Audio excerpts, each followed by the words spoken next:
Assalamualaikum warahmatullahi wabarakatuh. Halo, selamat pagi sahabat Primaya. Perkenalkan, saya Dwi, perawat unit hemodialisis Primaya Hospital Bekasi Barat. Nah, pada kesempatan hari ini kami akan melakukan podcast tentang HDF dan hemodialisis. Nah, apa itu HDF? HDF itu adalah advanced dialysis. Nah, sebelumnya di podcast yang lalu bersama saya juga kita membicarakan tentang terapi pengganti ginjal. Nah, ternyata saat ini ada loh advance-nya dan Primaya sudah mempunyai fasilitas tersebut. Nah, pada kesempatan kali ini tentunya saya tidak sendiri, saya bersama Dr. Rahel Kristianingrum, yaitu dokter pelaksana unit hemodialisis Primaya Bekasi Barat. Halo Dr. Rahel, bagaimana kabarnya dok? Halo Mbak Dwi, kabarnya luar biasa. Oke dokter, hari ini kita ketemu lagi ya dok ya. Kita akan berbicara tentang advance dialisis dok, namanya hemodiafiltrasi. Mungkin sahabat Primaya juga pernah mendengar istilah-istilah tentang hemodiafiltrasi di luaran ya. Tapi mungkin untuk lebih jelasnya kali ini kita akan bahas bersama Dr. Rahel. Dokter, Iya Mbak Dwi. Oke, jadi kita tanya jawab ya dok ya. Iya betul. Sebenarnya ini kita membahas tentang terapi pengganti ginjal yang ada di rumah sakit kita nih. Teknologi baru nih Mbak ya. Ya, kita terbaru ya, mainan terbaru. Ini buka sejak September ya dok ya. Jadi lumayan peningkatannya dok sampai saat ini. Nah, jadi boleh dokter tolong dijelaskan apa itu HDF sendiri dok? Oke. Jadi mungkin teman-teman yang seperti tadi Mbak Dwi bilang kan kemarin kita udah bahas tuh terapi pengganti ginjal ya. Ada Iya. tiga. Mungkin saya review dikit ya Mbak Dwi. Ada apa sih namanya? Satu itu peritoneal dialisis. Ini CAPD mungkin teman-teman pernah dengar. Jadi dialisis yang dilakukan di metodenya di perut, jadi menggunakan lapisan peritoneal sebagai yang bekerja sebagai apa sih namanya pengganti ginjalnya. Kemudian yang kedua itu ada dialisis. Nah kebetulan memang yang kemarin itu kita cuma punya HD aja ya Mbak Dwi ya. Iya, betul. Sekarang dialisis ini dibagi jadi dua, ada hemodialisis yang biasa dan hemodiafiltrasi. Lalu kalau terapi pengganti yang absolut tentunya transplantasi ginjal ya Mbak Dwi. Nah sekarang hari ini kita mau mengerucut nih, mau membahas mengenai dialisis. Jadi hemodialisis dan hemodiafiltrasi. Sebenarnya sih hemodiafiltrasi itu adalah suatu mode terapi pengganti ginjal layaknya hemodialisis, tapi dia punya tambahan nih Mbak, tambahan kerja. Kalau HD biasa dengan metode difusi, dia ini menambahkan dengan metode konveksi seperti itu Mbak. Oke, dokter bisa dijelaskan nggak sih difusi itu apa, konveksi itu apa? Mungkin ada sahabat Primaya yang belum tahu gitu Betul. Jadi kalau hemodialisis itu kan kita membantu untuk membuang racun tubuh sama kelebihan cairan dari pasien dengan menggunakan kita sebutnya ginjal buatan atau dializer ya Mbak. Nah si ginjal buatan ini bentuknya kayak tabung nih sahabat Primaya. Dia kalau misalkan dibuka isinya tuh rambut-rambut yang tipis, sekali lebih tipis daripada rambut kita. Di situ terjadi pertukaran zat. Jadi difusi itu adalah pertukaran zat dari konsentrasi yang tinggi ke yang rendah, sehingga di situ terjadi pertukaran zat yang tidak dibutuhkan oleh tubuh dalam darah dikeluarkan melalui si dializer tersebut. Itu disebutnya difusi ya Mbak ya.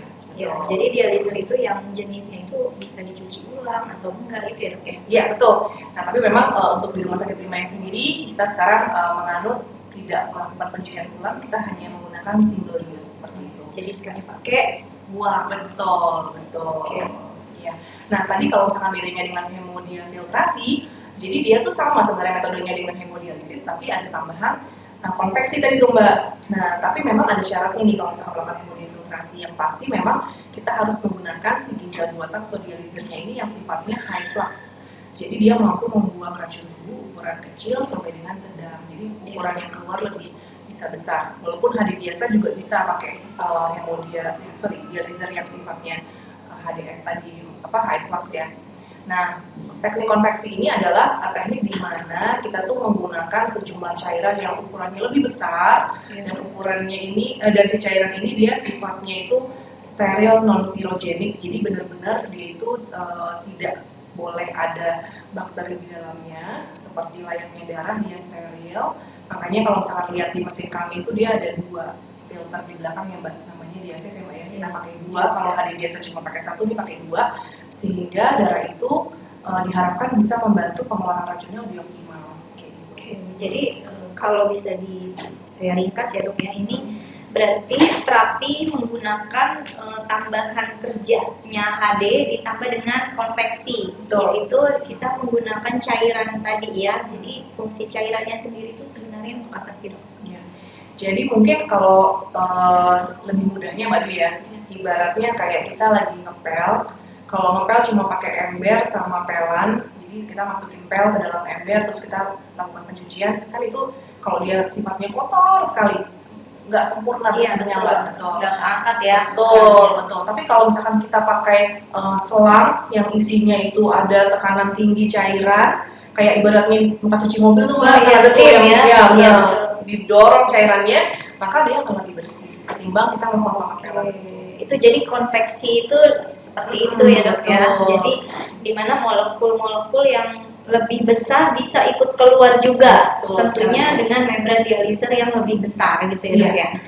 Oke. Terus kemudian ada nggak sih dok syarat-syarat apa saja yang pasien ini harus siapkan ketika mau dilakukan HDF itu? Baiknya sih memang lebih baik lagi kalau misalkan dipergunakan untuk pasien-pasien yang sudah rutin HD ya Mbak Dwi. Jadi dia punya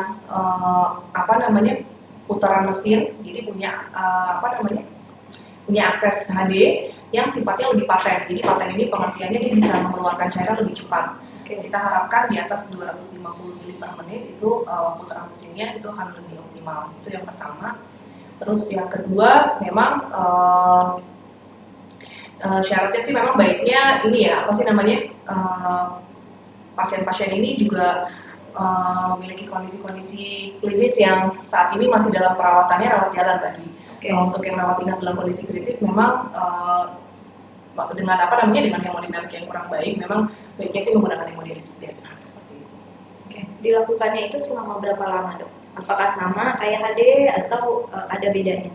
Nah ini pertanyaan yang baik nih Mbak, karena memang ada pasien yang bilang, dok saya kalau udah pakai hemodiafiltrasi kalau itu sekali seminggu aja dong gitu ya.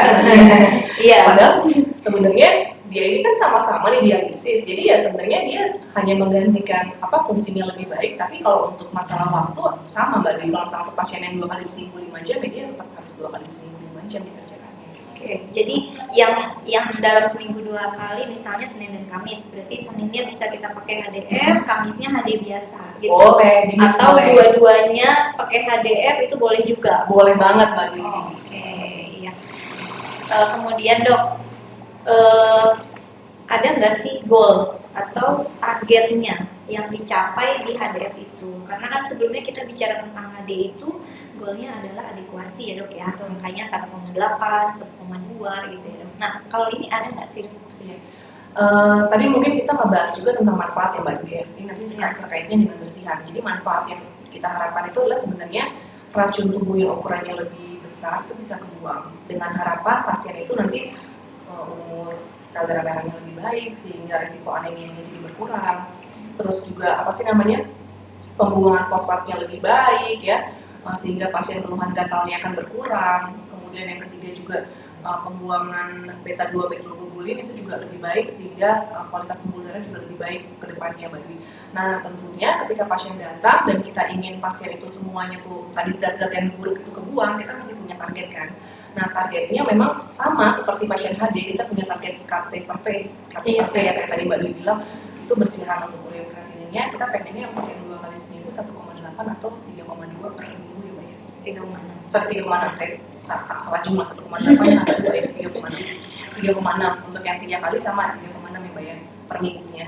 Nah tapi ada satu lagi di tambahan bersihannya Mbak Dwi. Tambahan bersihannya adalah dengan si convective volume itu Mbak Dwi. Jadi kan kita menggunakan sejumlah cairan. Tentunya kita juga ada nih cairan yang kita harapkan konveksinya itu tercapai. Yang tadi semprotannya itu semprotannya itu seberapa banyak gitu ya tercapainya gitu. Nah berarti nggak ada dong ya dok resiko-resiko seperti hipotensi di tengah-tengah HD, karena kan HD itu sendiri resikonya hipotensi. Berarti logikanya kalau ditambah dengan cairan ini berarti mengurangi resiko hipotensi ya dok ya. Betul sekali Mbak Dwi. Kemudian untuk pasien-pasien gangguan jantung gimana? Nah tadi kan saya sempat info ya Mbak Dwi bahwa si HDF ini dia menguntungkannya karena salah satunya dia mengeluarkan racun tubuh yang disebut dengan beta 2 metylglobulin. Jadi beta 2 metylglobulin ini rupanya pada pasien-pasien dengan hemodialisis yang mungkin masih menggunakan dialisernya belum optimal gitu ya Mbak ya, atau sudah menggunakan dialiser high flux tapi juga belum optimal, nah itu bisa ketahan tuh Mbak di dalam tubuh si racun beta 2 mikroglobulin. Rupanya kalau misalkan dia itu dalam jumlah banyak dan panjang ada di dalam tubuh, dia itu bisa membuat si gulanya jadi kaku dan tebal ya, dan itu mungkin bisa dikaitkan dengan gangguan kardiovaskular. Makanya ada bacaan bahwa pasien-pasien dengan HD lebih dari 5 tahun itu beresiko buat gangguan kardiovaskular, salah satunya bisa jadi aritmia dan lain-lain gitu. Oke, kalau kita ingin periksa dok beta 2 mikroglobulin, terutama untuk pasien-pasien yang sudah HD ya dok ya. Nah itu sebaiknya diperiksanya berapa lama sekali sih? Gitu. Oke. Sebenarnya sih pemeriksaan beta 2 mikroglobulin ini memang agak mahal ya Mbak Dia. Iya. Mungkin tapi saya rasa sih mungkin sahabat Primaya untuk yang sudah rutin dialisis, saya rasa baik kalau misalkan mau melakukan pemeriksaan ini tidak perlu terlalu sering, cukup 1 tahun 2 kali dilakukan pemeriksaannya sudah cukup baik Mbak Dwi. Terutama pasien-pasien yang sudah melakukan HD-nya itu sudah beberapa tahun gitu Mbak Dwi. Jadi dengan hemodiafiltrasi ini diharapkan untuk sahabat-sahabat Primaya yang mungkin juga saat ini sudah HD di tempat-tempat lain dan membutuhkan layanan HDF itu kita saat ini sih sudah ada. Sudah ada. Jadi bisa ya dok ya, seperti traveling HD itu bisa ya? Bisa banget Mbak Dwi, tapi memang karena kita juga mesinnya hanya ada 1, jadi jangan Bapak Ibu jangan sampai ketinggalan gitu ya Mbak Dwi. Kalau misalkan emang pengen, segera info ke kami, nanti kita buatkan jadwal gitu ya. Iya oke. Mungkin dipersiapkan aja dok traveling gitu ya. Traveling. Kemudian apalagi sih dok yang harus dipersiapkan nih kalau dari luar misalnya, bukan yang hadir rutin di kami gitu.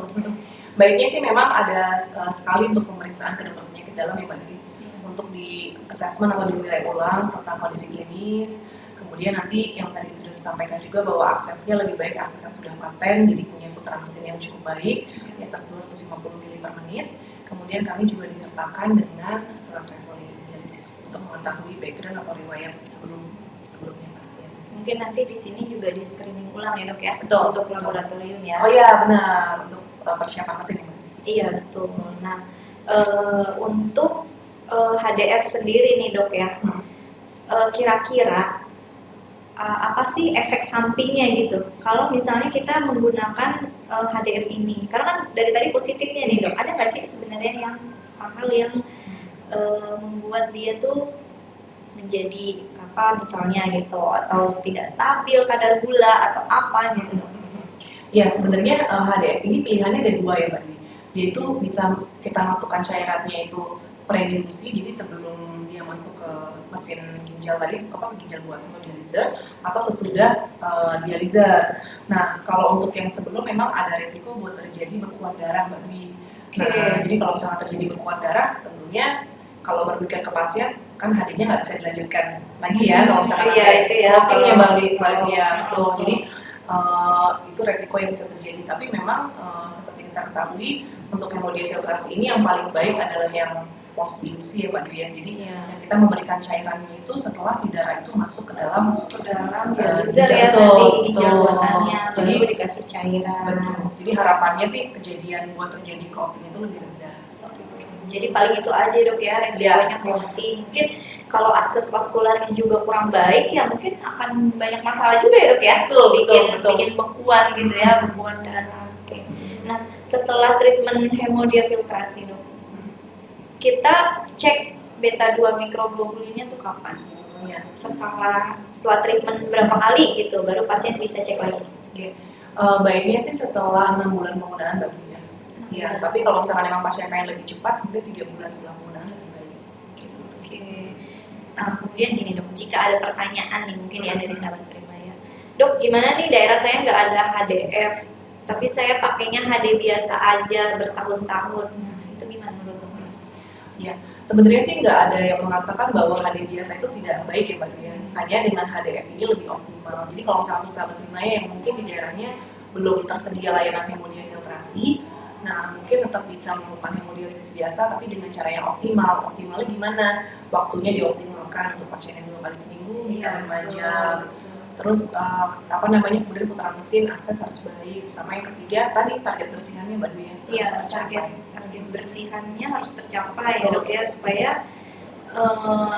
resiko anemia juga bisa menurun ya, karena urea kreatininnya kan kebuang gitu. Karena kalau HD biasa juga sudah baik gitu ya dok ya. Yang penting rutin dilakukannya, ya nggak bolos-bolos. Karena seringkali itu pasien kalau misalnya masih baru-baru merasanya aduh nggak enak badannya bolos. Ya. Yang udah lama kadang udah bosan bolos. Jadi lama atau masih baru juga sama aja dok ya, suka bolos. Oke, kemudian dok, tadi kan dokter bilang ada convective volume gitu ya, berarti kan pasien misalnya datang dengan berat badan, kenaikan berat badannya misalnya 3 liter gitu, 3 kilo, kita kan tarik 3 liter gitu. Nah, seberapa sih target convective volume yang harus tercapai pada pasien ini? Iya, jadi tadi kan kita sempat bahas ada yang pre-dilusi dan post-dilusi. Jadi memang kita pengen tuh sebenarnya high volume, jadi banyak cairan yang bisa kita berikan ke pasien. Nah, kita targetnya sebenarnya untuk yang post-dilusi pengennya di atas 23 liter. Jadi substitusi cairannya ditambah dengan cairan yang kita tarik itu lebih dari 23 liter. Kalau untuk yang pre-dilusi kita pengennya di atas 46 liter itu sih, Mbak. Tapi sejauh ini tercapai ya dok? Tercapai. Bersyukurnya di September ini kita sudah menjalankan mungkin hampir 20 tindakan kali Mbak ya, hampir 20 tindakan. Dan semuanya kita high volume ya, jadi tercapai semua ya. Jadi nggak cuma hemodiafiltrasi biasa, tapi dia high volume. Dan dilakukannya post dilusi, jadi sesuai dengan target yang kita inginkan. Ada nggak sih dok kendala selama menjalankan ini? Kendala sih sebenarnya lebih ke ini aja ya, mungkin teman-teman perawat masih mencoba untuk mengenal lebih jauh alatnya ya, karena baru ya, alat baru betul, itu aja sih. Nanti kalau misalnya pasien sih justru kita lebih tenang karena hemodinamika lebih stabil sih Mbak. Jadi memang sejauh ini dilihat dari tekanan darah, nadinya itu lebih stabil ya dok ya. Nah, kalau misalnya nih dok, ada sahabat Primaya di daerah Bekasi pengen coba nih terapi HDF di Primaya Bekasi Barat, itu gimana dok? Nanti teman-teman sahabat-sahabat Primaya bisa kontak ke Primaya ya, nanti mendaftarkan diri ke penyakit dalam, ke dokter penyakit dalam. Nanti di sana akan dilakukan pengecekan untuk screening ulang Mbak Dwi. Walaupun sudah dilakukan per 6 bulan di tempat sebelumnya, tapi memang karena pengecekan dari rumah sakit, jadi sahabat Primaya harus mengulang kembali pemeriksaan tersebut. Nanti disertakan dengan traveling dialisis. Nah, nanti baru menghubungi unit hemodialisis di Primaya Bekasi Barat untuk nanti kita bikin jadwal. Nanti kita bikin waiting list gitu ya Mbak ya. Bisa berarti ya. Kalau misalnya nih dok, saya HDF-nya mau di sini, HD-nya di tempat lain, tapi selang-seling gitu, itu gimana tuh dok? Iya. Boleh saja Mbak Dwi kita lakukan seperti itu, tapi nanti per 6 bulan kita lakukan pengecekan untuk screening ulang ya. Screening lagi, jadi harus tetap kita screening ya dok, supaya aman di rumah sakit sana maupun di rumah sakit kami, itu pasien tetap aman ya dok ya. Untuk pemeriksaan jantung sendiri nih dok, karena kan tidak menutup kemungkinan ya resiko yang tadi dokter bilang akibat dari beta 2 mikroglobulin itu. Nah, sebenarnya pemeriksaan kontrol ke dokter jantung itu setiap kapan sih dok baiknya nih? Jadi sebenarnya dokter penyakit dalam ini kan memang dia nggak bisa megang pasiennya hanya sendiri Mbak ya, pada pasien-pasien dialisis, karena dia harus ada kolaborasinya. Kalau untuk pasien-pasien yang masih awal tuh bisa dengan dokter gizi ya, untuk nutrisi pasien. Terus kemudian kalau misalnya memang pasien ada komorbid yang lain, misalkan ada stroke, ada penyakit-penyakit lainnya, kita bisa kerjasama dengan dokter sesuai dengan kondisi pasien. Nah, tapi khusus untuk penyakit jantung ini memang diharapkan pasien per 3 bulan melakukan pemeriksaan kontrol jantung apabila tidak ada kondisi kelainan ya Mbak. Tapi memang kalau misalkan memang dari awal pasien ini punya pemberat di jantung, maka per bulan pasien harus kontrol seperti itu. Karena harapannya sih pasien bisa dilakukan USG jantung atau ekokardiografi itu minimal 1 kali dalam setahun. Karena memang kita agak berat ketika kalau ada gangguan jantung ya dok. Kibi atau tadi putaran yang kita bahas itu nggak maksimal gitu ya dok ya, di bawah 250, akhirnya kurang bersih deh tuh. Betul. Baik HD maupun HDF. Sementara HDF sendiri nggak bisa kalau di bawah 250, jatuhnya sayang ya dok ya. Sayang, terapinya udah bagus gitu, tapi akses atau kondisi tidak mendukung seperti itu ya dok ya. Ini sebenarnya sih saya ada yang tercetus di pikiran saya Mbak Dwi. Mungkin akan ada pertanyaan dari sahabat Primaya ketika nanti sudah melakukan tindakan HDF, apakah makannya akan jadi lebih bebas gitu Mbak Dwi ya? Nah iya itu betul. Jadi Sebenarnya sih nggak seperti itu ya Mbak Dwi ya, tapi emang harapannya sih pasien tetap bisa melakukan diet sesuai dengan saat hadir saja, hanya saja kita membantu untuk mengeluarkan molekul atau racun tubuh yang lebih besar. Oke, jadi kuncinya itu ya, molekul yang lebih besar bisa terbuang gitu, bukan berarti oh ini lebih bersih nih, oh, makannya lebih bebas, minumnya lebih bebas, itu enggak ya dok ya. Oke, sahabat Primaya, terima kasih ya Dokter Rahel atas penjelasannya, luar biasa sekali. Baik sahabat Primaya, sekian dari kami. Bisa saya simpulkan ya bahwa terapi pengganti ginjal yang advance dialisis yaitu HDF. HD biasa itu sudah bagus, tapi HDF ini lebih baik gitu. Jadi memang ada beberapa komponen yang lebih dari HD, yaitu salah satunya adalah filternya ada 2. Berarti penyaringan bakterinya itu lebih minim ya dok ya. Kemudian dia menggunakan konveksi, yaitu cairan substitusi di mana dia bisa mendorong lebih kuat ya molekul-molekul tubuh yang tidak berguna itu dibuang lebih hebat lagi, didorong gitu supaya bisa keluar dari tubuh. Nah kemudian persiapannya apa saja? Yang pertama akses vaskuler harus bagus, HD-nya sudah rutin, minimal QB-nya 250 ml per menit. Kemudian tetap dijaga dietnya, tetap dijaga kondisi tubuhnya. Jika ingin dilakukan HDF di Rumah Sakit Primaya tentunya bisa ya dok ya, dengan menghubungi Rumah Sakit Primaya Bekasi Barat, kemudian nanti akan disambungkan ke unit HD untuk diberikan jadwalnya. Nah, jangan lupa untuk kontrol ke penyakit dalam terlebih dahulu dan dilakukan screening, dan juga disertakan traveling dialisisnya. Baik, demikian podcast kali ini bersama saya Dwi, perawat dari unit HD Primaya Bekasi Barat, dan Dr. Rahel. Baik sahabat Primaya, kami undur diri. Selamat siang. Wassalamualaikum warahmatullahi wabarakatuh.